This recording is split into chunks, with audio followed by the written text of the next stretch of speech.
말씀은 힘들고 위험한 세상을 살아가는 성도들에게 어떻게 살아야 할 것인가 하는 것을 잘 보여주는 말씀입니다. 오늘 말씀을 통해서 우리가 올바른 교훈을 받아 이렇게 살기 위해서 기도하고 이렇게 살도록 힘쓰며 이렇게 살아서 언제 어디서나 주님의 평안이 넘치는 행복한 성도들이 다 되시기를 주의 이름으로 축복합니다. 우리는 이 교훈의 말씀을 통해서 항상 교훈을 받는 삶을 살아야 됩니다. 사람들은 누구나 할 것 없이 세상을 살아갈 때 여러 가지 모양으로 여러 상황에서 나름대로 교훈을 받습니다. 그 교훈을 잘 받는가 잘 받지 못하는가에 따라서 세상을 살아가는 질이 달라지는 것이죠. 세상의 일도 그러한데 하물며 우리의 믿음의 사람들이 어떻게 되겠습니까? 세상과는 전혀 비교할 수 없는 그런 놀라운 은혜가 주어진다는 것이죠.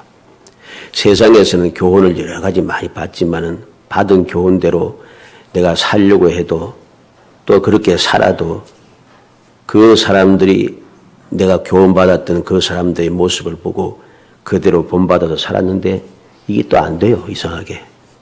그래서 사람들이 자꾸만 힘들어하는 것 중에 하나입니다. 왜 저 사람은 저렇게 해서 성공을 하고 그들이 사는 것이 기쁘고 즐겁고 행복한데 왜 나는 똑같이 사는데 이게 안 되는가? 여러 가지 생각이 많아지는 것이죠. 그래서 결국은 저 사람들하고 나하고는 차이가 있구나. 어떤 차이인가? 아무리 내가 발부둥 쳐도 저 사람들이 눈까지 내가 미칠 수가 없는 출발점이 다르구나. 조건이 다르구나. 환경이 다르구나. 여러 가지 많은 이유를 대고 결국은 그것으로 인해서 우리가 낙담하게 됩니다. 낙담하다니까 그렇게 해도 안 되니까 내가 할 수 있는 방법을 자꾸만 취하는 것이죠. 내가 할 수 있는 방법을 취하게 되니 아무리 내가 할 수 있는 방법을 찾아내도 저 사람들이 하는 그 방식을 따라가 잡을 방법이 없는 거죠. 그래서 더 힘들어지죠. 그래서 이런 것들이 자꾸만 쌓이니까 사람들이 생각이 또 사상이 마음이 자꾸만 복잡해지기 시작하고 생각들이 모든 것이 자꾸만 잔인해지기 시작합니다. 그래서 심각한 문제들이 자꾸만 생겨나는 것이죠. 이전에도 물론 그런 일들이 있었겠지만은 잘 드러나지 않고 어쩌다가 생긴 이제는 그런 일이 점점 많아진다는 것이죠. 그것을 보면서 우리는 야, 세상은 너무나도 힘들고 위험한 세상이구나 하는 마음, 두려운 마음, 걱정이 되는 마음이 자꾸만 생기는 것입니다. 우리는 그러한 세상 사람들처럼 그렇게 살아서는 안 됩니다. 왜? 우리는 그들과 다른 신분의 사람이기 때문이죠. 우리는 하나님의 자녀로서 하나님께서 약속하시고 하나님께서 약속한 것을 이루어 주시는 그 역사 가운데 살아가고 있기 때문에 하나님께서 우리에게 가르쳐 주시는 그 교훈의 말씀대로 내가 살아가기만 한다면 우리는 항상 행복한 그런 삶을 살 수 있는 것, 이것이 우리 믿음의 사람들에게 주어진 너무나도 확실한 은혜인 것입니다. 그래서 믿음의 사람을 복 있는 사람이라 그렇게 말하는 것이죠. 오늘 말씀을 통해서 참 성도는 죽음 앞에서도 하는 제목을 가지고서 말씀을 살펴보고자 합니다. 첫째로 환경에 구애됨이 없다. 참 성도는 어떤 환경에도 상관이 없습니다. 환경이 이렇다 저렇다 해서 그 환경 때문에 믿음의 사람들이 삶이 달라지거나 힘들어지거나 실패하거나 하는 수가 없다는 것이죠. 오늘 6절 말씀에 보면 헤롯이 잡아내려고 하는 그 전날 밤에 베드로가 두 군인 틈에서 두 쇠사슬에 매어 누워 자는데 파수꾼들이 문 밖에서 옥을 지키더니 그랬습니다. 이 말씀도 우리가 잘 아는 내용이 여러 번 말씀했기 때문에 잘 압니다. 환경에 아무런 상관이 없어요. 베드로는 내일 날만 새면 이제 죽습니다. 날만 새면 죽는데, 그리고 지금 전날 밤 이 환경이 어떠한가? 두 군인 틈에서 두 쇠사슬에 매여서 감옥에 있다는 사실이죠. 그런데 이 환경이 베드로로 하여금 두려워하게 하거나 근심 걱정하게 하거나 답답해하거나 억울하게 하거나 그런 세상적인 그러한 일이 전혀 일어나지 않아요.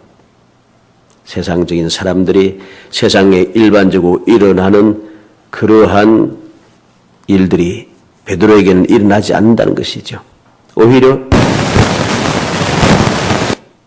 그는 누워 자고 있다. 이 누워 잔다라고 하는 이 헬라 말은 죽은 듯이 잔다는 뜻입니다. 죽은 듯이 잠들고 있다. 얼마나 편하게 자고 있는가 하는 것을 알게 됩니다. 이것은 감옥 밖에 있든지 안에 있든지 상관이 없어요. 그가 편하게 잠들든지 아니면 두 구린 틈에서 두 쇠사슬에 묶여서 잠들든지 상관이 없어요.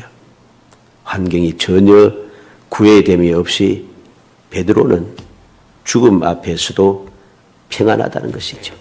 두 번째는 흔들림이 없다는 것입니다. 7절에 보니까 홀련히 주의 사자가 나타나며 옥중의 광채가 빛나며 또 베드로의 옆구리를 쳐 깨워 이르되 급히 일어나라 하니 쇠사슬이 그 손에서 벗어지더라. 천사가 주의 사자가 홀련히 나타나서 베드로의 옆구리를 쳐서 깨웠다 그랬습니다. 베드로의 옆구리를 쳐서 깨웠다. 이것은 그냥 툭 치는 것이 아니고 그냥 아주 강하게 쳤다는 그런 말입니다. 이렇게 강하게 쳐서 깨울 정도로 그는 흔들림이 없이 편안하다는 사실이죠. 세 번째는 변함이 없다는 것입니다. 8절에 보니까 천사가 이르되 띠를 띠고 신을 신으라 하거늘 베드로가 그대로 하니 천사가 이르되 또 이르되 겉옷을 입고 따라오라 한대 그랬습니다. 변함이 없어요. 밖에 있든지 안에 있든지 죽음 앞에서도 변함이 없다. 그는 편안히 집에서 잠들듯이 띠를 풀어놓고 허리띠를 풀어놓고 신발도 벗어놓고 겉옷도 벗어놓고 그렇게 잠들고 있다. 일반적으로 이 지역은 밤이 되면 추운 지역입니다. 그리고 지금은 감옥이지 않습니까? 감옥이니까 더 좋지 못한 그러한 환경인 것이죠. 그런데 그런 상황에서도 이 베드로는 변함이 없어요. 밖에서 편안히 살든 집에서 자든지 감옥 속에서 자든지 상관이 없는 거죠. 변함없이 그는 편안하게 평상시 방법대로 그렇게 잠들고 있다는 것입니다. 자, 이것을 보면서 우리는 참 성도의 모습을, 평안의 모습을 바라볼 수 있게 되는 것입니다. 그러면 어떻게 이런 일이 일어날 수 있었는가? 환경에 구애됨도 없고 흔들리지도 않고 변함이 없는 이러한 베드로의 든든한 이 믿음의 모습이 어떻게 일어나는가? 5절 같이 읽어봅니다. 이에 베드로는 옥에 갇혔고 교회는 그를 위하여 간절히 하나님께 기도하더라. 12절도 읽어봅니다. 깨닫고 마가라 하는 요한의 어머니 마리아의 집에 가니 여러 사람이 거기서 모여 기도하고 있더라. 기도하고 있더라. 이 말이 무슨 말입니까? 예수님께서 세상에 계실 때 친히 가르쳐 주시고 친히 본을 보여주시고 친히 약속하신 내용대로 이루어지고 있다는 것입니다. 예수님께서 세상에 계실 때 친히 가르쳐 주었습니다. 본을 보여주었습니다. 약속해 주셨습니다. 마태복음 18장 19절 찾아봅니다. 주님께서 가르치신 내용들을 또 본을 보여주시고 약속하신 것들을 우리는 제대로 살펴야 됩니다. 그냥 단순하게 그들이 모여서 기도해서 이렇게 되었다 라고 생각해서는 안 됩니다. 마태 18장 19절 있습니다. 진실로 다시 너희에게 이르노니 너희 중에 두 사람이 땅에서 합심하여 무엇이든지 구하면 하늘에 계신 내 아버지께서 그들 위하여 이루게 하시리라. 아멘. 두 사람이 땅에서 합심하여 무엇이든지 구하면 하늘에 계신 내 아버지께서 그들을 위하여 이루게 하시리라. 주님께서 친히 가르쳐 주신 내용대로 이 초대교회는 모든 성도들의 힘을 합쳐서 베드로를 위하여 간절히 하나님 앞에 기도하고 있고, 베드로가 무사히 옥에서 나와서 요한의 어머니 마리아의 집에 가서 보니 여러 사람이 거기 모여 지금도 계속해서 기도하고 있더라. 주님의 가르침 따라서 그들은 끊임없이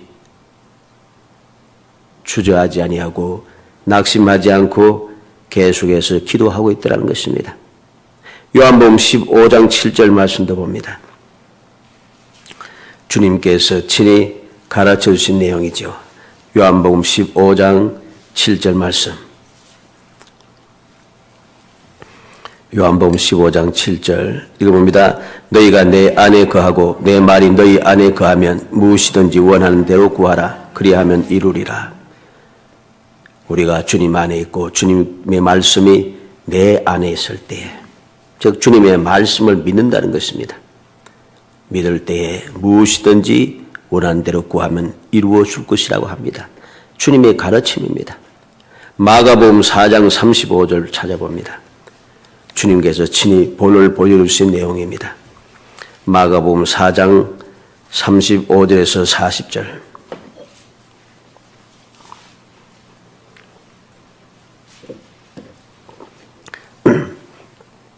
마가복음 4장 35절에서 40절까지 읽어봅니다. 그날 저물 때에 제자들에게 이르시되 우리가 저편으로 건너가자 하시니 그들이 무리를 떠나 예수를 배에 계신 그대로 모시고 가며 다른 배들도 함께 하더니 큰 광풍이 일어나며 물길이 배에 부딪혀 들어와 배에 가득하게 되었더라. 예수께서는 고물에서 베개를 베고 주무시더니 제 아들이 깨우며 이르되 선생님이여 우리가 죽게 된 것을 돌보지 아니하시나이까 하니 예수께서 깨어 바람을 꾸짖으시며 바다들어 이르시되 잠잠하라 고요하라 하시니 바람이 그치고 아주 잔잔하여 지더라. 이에 제자들에게 이르시되 어찌하여 이렇게 무서워하느냐 너희가 어찌 믿음이 없느냐 하시니, 예수님께 친히 본을 보여주었습니다. 큰 광풍이 일어나고 물결이 배에 부딪혀 들어와서 바닷물이 배에 가득하게 되었지만은 예수님께서는 고물에서 베개를 베고 주무시고 계시다. 풍랑이 일어도 환경에 상관이 없습니다. 아무리 배가 풍랑에 흔들려도 상관이 없습니다.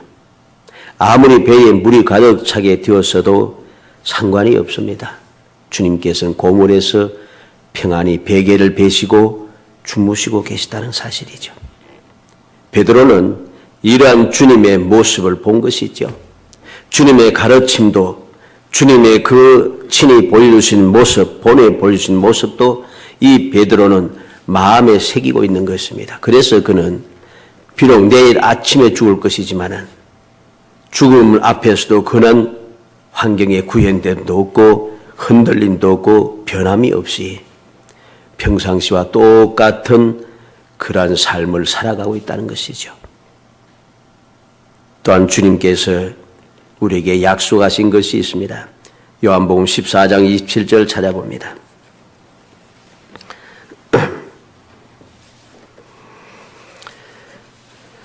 요한복음 14장 27절 말씀.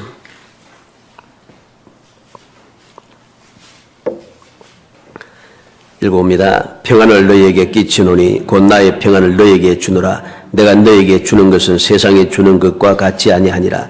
너희는 마음에 근심하지도 말고 두려워하지도 말라. 주님께서 평안을 준다 하십니다. 어떤 평안? 주님의 평안. 세상에 주는 것과는 다른 주님의 평안.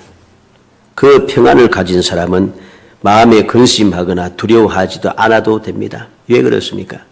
요한복음 16장 33절을 봅니다.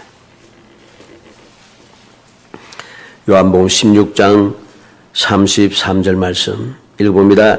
이것을 너희에게 이르는 것은 너희로 내 안에서 평안을 누리게 하려 함이라. 세상에서는 너희가 환난을 당하나 담대하라. 내가 세상을 이겼노라. 주님께서 평안을 내 안에서 평안을 누리게 함이라. 왜? 세상에서 환난을 당하나 담대하라고 합니다. 왜? 내가 세상을 이겼다는 거죠. 주님께서 우리에게 여러 가지 환난을 주고 고통을 주고 죽음을 주고 괴로움을 주는 슬픔을 주는 이 세상을 주님께서는 친히 이겨내셨다 하십니다.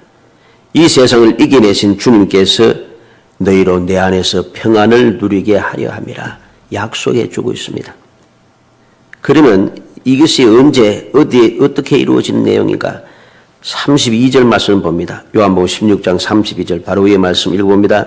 보라 너희가 다 각각 제 곳으로 흩어지고 나를 혼자 둘 때가 오노니 벌써 왔도다. 그러나 내가 혼자 있는 것이 아니라 아버지께서 나와 함께 계시느니라.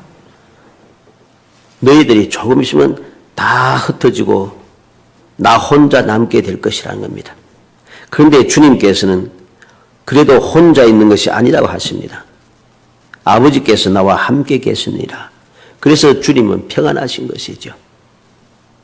이 놀라운 주님의 평안, 이 평안을 우리에게 주시기 위해서 주님께서 약속해 주었습니다. 마태복음 28장 20절에 보면 세상 끝날까지 너희와 항상 함께 있으리라. 아버지께서 주님과 함께 하시듯이 주님께서도 항상 우리와 세상 끝날까지 함께 하겠다고 약속해 주었습니다. 이 약속의 말씀에 의하여서 우리는 어떠한 상황에도 죽음 앞에서도 변함없는 믿음의 생활을 할 수가 있게 되는 것이죠. 환경에 구애됨이 없이 흔들림이 없이 변함이 없이 항상 평상시 주님을 믿으며 주님 맡겨주신 사명을 감당하고 믿음의 생활, 신앙의 생활을 해가는 그 생활을 이 감옥 속에도 죽음 앞에서도 변함없이 그대로 실천해 갈 수 있다는 것입니다. 이것이 올바른 믿음의 사람들의 이 세상의 삶의 모습인 것입니다. 이러한 일들은 그냥 말로만 있는 것이 아닙니다. 우리는 다니엘서 3장 15절 27절에 보면은 풍무불 속에 다니엘의 세 친구를 보게 됩니다. 하나님께서는 바로 이러한 하나님의 백성, 하나님을 믿고 의지하는 사람들을 세상에 홀로 버려두지 않아요. 다니엘서 3장 25절을 한번 볼까요? 우리가 너무나도 잘 아는 내용들입니다. 다니엘서 3장 25절. 다니엘서 3장 25절 읽어봅니다. 왕이 또 말하여 이르되 내가 보니 결박되지 아니한 네 사람이 불 가운데 다니는데 상하지도 아니하였고 그 넷째 모양은 신들의 아들과 같도다 하고 느부갓네살이 사드락 메삭 아베고노를 7배나 뜨겁게 한 풀물 속에 던져 넣었지만은 깜짝 놀라서 보니 네 사람이 있더라. 그 중에 한 사람은 신들의 아들과 같다. 그런 놀라고 있습니다. 하나님께서는 주님을 전폭적으로 믿고 의지하는 믿음의 사람들을 혼자 버려두지 않으신다는 것이죠. 다니엘서 6장 22절도 봅니다.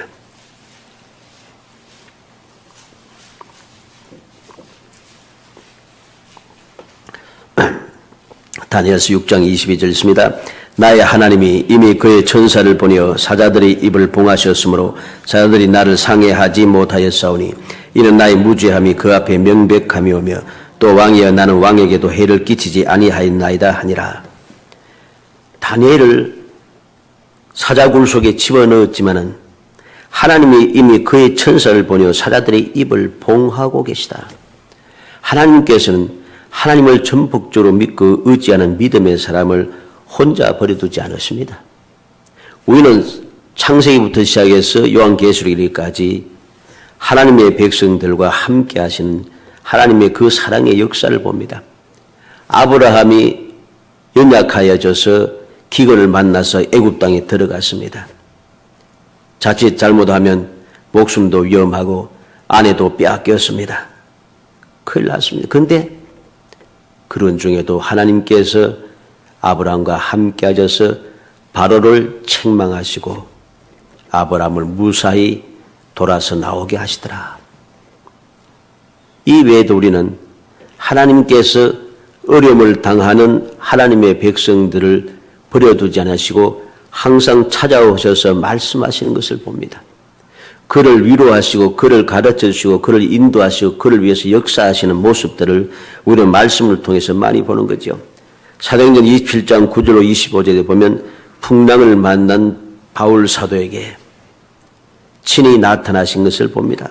사도행전 27장 23절에 보면 내가 속한 바 곧 내가 섬기는 하나님의 사자가 어젯밤에 내 곁에 서서 말하되, 모든 사람이 풍랑 때문에 죽기만 기다리고 살 소망이 끊어진 그런 상황인데 하나님께서는 천사를 보내셔서 이 바울과 함께 하시며 바울에게 모든 일을 가르쳐 줍니다.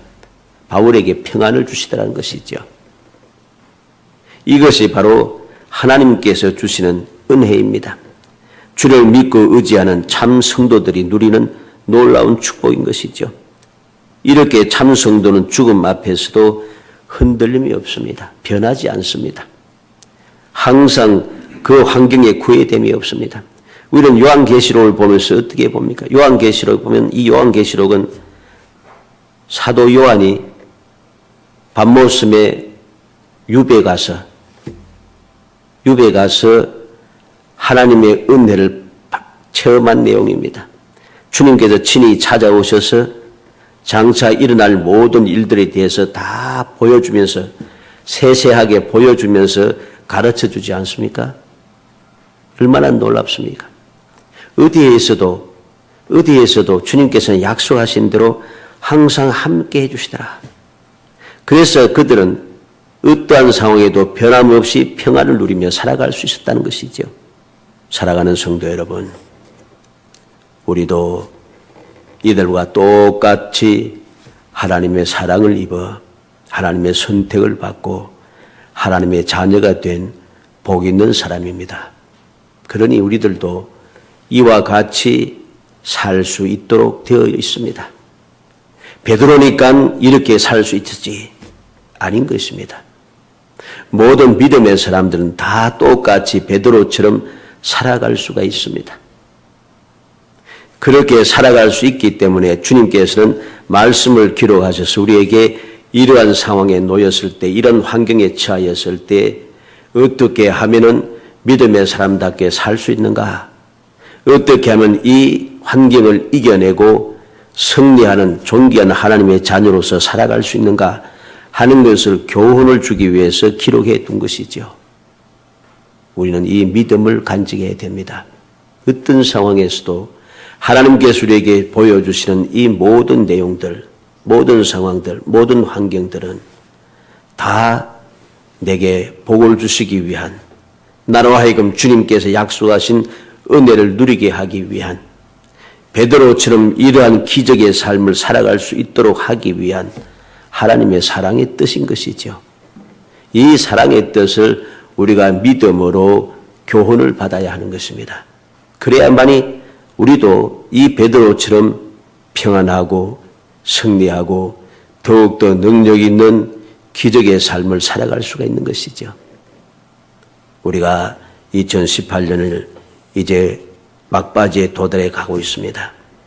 이런 상황에 우리는 어떻게 이 상황을 우리가 지나가야 되겠습니까? 어떻게 이 환경을 우리는 사용해야 하겠습니까? 베드로처럼 이렇게 살아가야 합니다. 끝까지 우리는 주님께서 약속하신 대로 가르치신 대로 기도하면서 우리는 지나가야 할 것이고, 주님께서 약속하신 말씀대로 주님께서 본을 보여주신 대로 어떠한 상황에도 평안한 믿음을 가지고 이 모든 상황을 이겨내야 할 것이고, 어떠한 상황에서도 주님께서 항상 세상 끝날까지 함께 있겠다고 약속하신 약속의 말씀을 믿으면서 진정한 평안을 누리며 살아가야 하는 것입니다.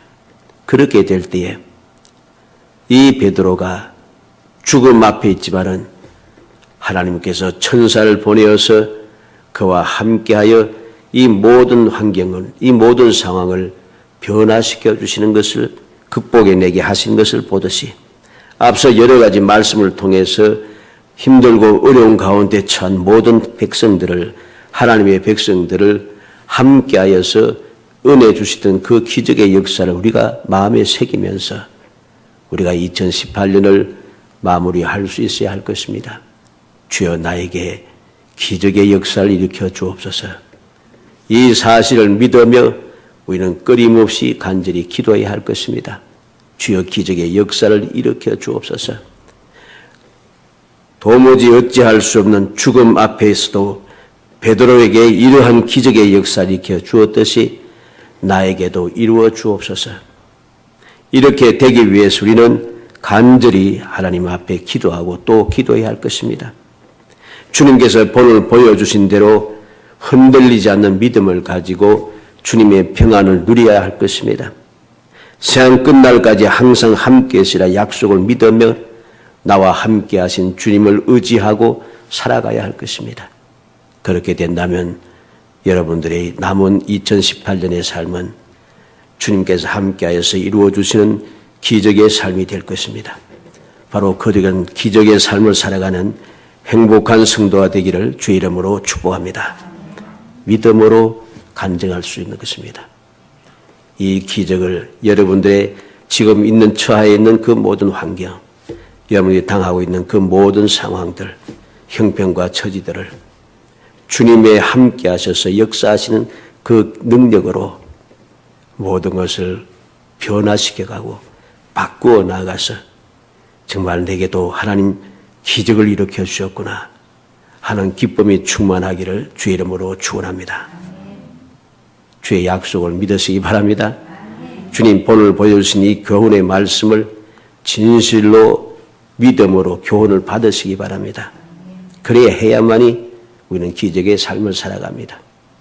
연약한 자들, 병든 자들, 마음이 답답한 자들, 마음이 괴로운 자들, 여러 가지 어려운 문제가 있는 사람들, 장애물이 있는 사람들, 장벽이 가로놓인 사람들, 이 모든 문제를 가지고 내가 답답해하고 괴로워하고 할 것이 아니라 주님께서 죽음 앞에서도 이 놀라운 기적을 일으키시는 주님의 능력, 변함없는 능력, 변함없이 함께 하시는 사랑, 그 사실을 믿어서 여러분들의 삶이 정말로 아름답게 바뀌어지고 하나님을 기쁘시게 하고 여러분들의 삶의 기쁨이 그리고 행복이 샘솟아나기를 주의 이름으로 축원합니다. 은혜 감사합니다. 사랑하여 주셔서 택하여 주시고 택한 저희들로 하여금 주님의 말씀을 마음에 새기게 하심을 감사합니다. 참 성도는 죽음 앞에서도 베드로와 같이 아버지 전혀 흔들리지 않고 게으르지 아니하며 아버지 항상 변함없는 믿음으로 주님의 평안을 누리고 가르쳐 주시고 본을 보여주시고 교훈하신 대로 약속하신 대로 모든 것을 이겨내고 반드시 기적의 삶을 이루어 난 것을 저들이 바라봅니다. 이 말씀을 보면서 교훈을 받게 하소서. 믿음으로 마음에 새겨 교훈이 되게 하여 주옵소서. 그래서 저들의 이후의 삶이 더욱더 복되게 하시고 끊임없이 살아계셔 나와 함께 하시는 주님의 도우심으로 기적의 삶을 이어갈 수 있도록 은총을 베풀어 주옵소서. 예수님의 이름으로 기도합나이다. 아멘.